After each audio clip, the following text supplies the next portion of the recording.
ప్రపంచంలో నిత్యం ఏదో ఒక చోట వింత వింత ఘటనలు జరుగుతూనే ఉంటాయి.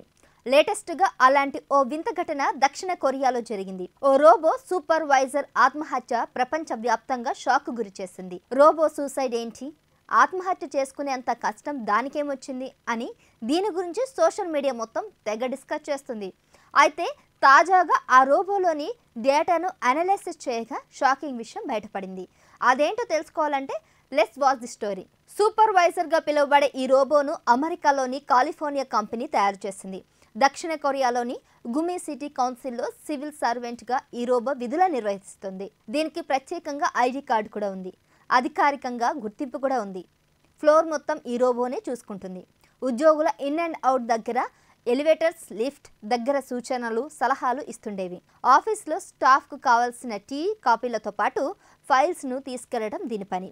ప్రతిరోజు ఉదయం 9 గంటల నుంచి సాయంత్రం 5 గంటల వరకు వర్క్ చేస్తుంది ఈ రోబో సూపర్వైజర్. అయితే ఇటీవల ఉన్నట్లుండి ఒక్కసారిగా ఈ రోబో మెట్లపై నుంచి పడిపోయింది. అయితే ఈ సంఘటన జరిగే కొన్ని క్షణాల ముందు రోబో విచిత్రంగా ప్రవర్తించడం అక్కడున్న ఉద్యోగులు గుర్తించారు. ఆ రోబో ఏదో వెతుకుతున్నట్లు అటు ఇటు తిరుగుతూ వారి కంట పడింది. ఆ తర్వాత బిల్డింగ్ ఫస్ట్ ఫ్లోర్ మెట్ల నుంచి దూకి సూసైడ్ చేసుకున్నట్లు గుర్తించారు.